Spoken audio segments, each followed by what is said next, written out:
The navigation computer of the spaceship had been hacked by a virus, sending the ship off course and into the asteroid belt. The crew quickly realized that the solar sails would not get them out of this mess. They were stranded in the belt. It was then that they saw something on the radar, an asteroid big enough to dock at and hopefully repair their ship. But as they approached it, the asteroid seemed to come alive, its surface rippling and shifting like a living creature. And just before they reached it, a massive jaw formed in its side, revealing rows upon rows of razor-sharp teeth. It snapped its mouth shut, but not before they docked inside its hollowed-out core. They found that the interior was smooth and featureless except for a single door at the far end.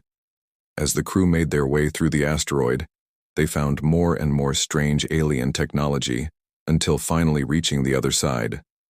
The door opened automatically and they stepped out into the cold vacuum of space. But before they could even process what had happened, their scanners picked up a new object on the radar.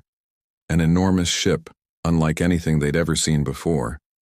It dwarfed their own vessel and seemed to pulse with an eerie green light. Was this thing friendly or hostile? They didn't have much time to find out. The ship loomed closer and they watched in horror as its shadow fell over them, blocking the light from the distant sun.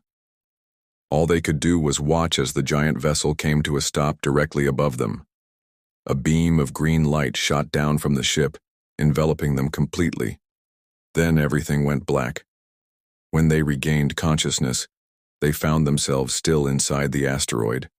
But now the door on the other side was open, and a ramp was extended out into space.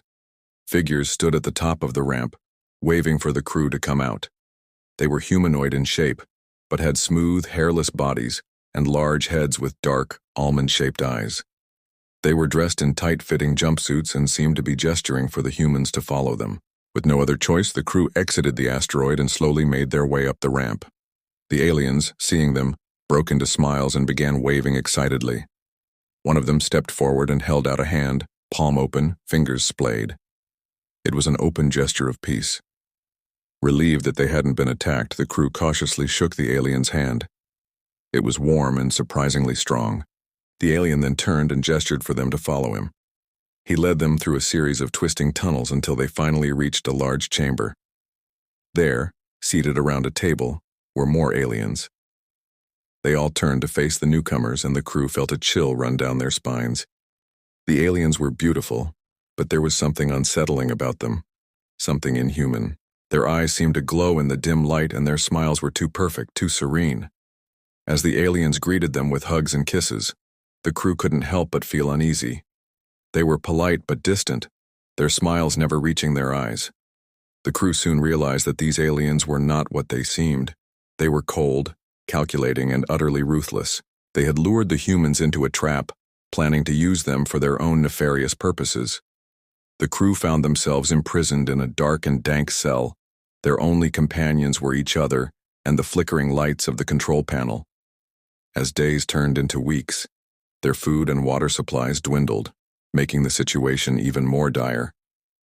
Rescue seemed impossible. They were trapped in a nightmare, and the only way out was through the airlock, which was controlled by the aliens. But the crew refused to give up. They used their mining tools to blast apart parts of the asteroid, creating small craters.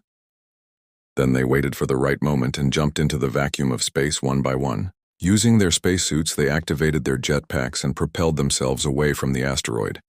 With the gravity of the asteroid pulling them in, they were able to steer themselves toward the waiting ship.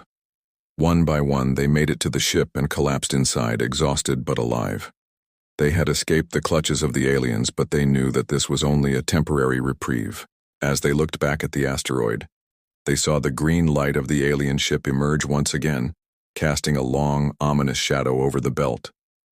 The rescue ship lurched suddenly, and the crew found themselves hurtling through space toward the one place they feared the most, the sun.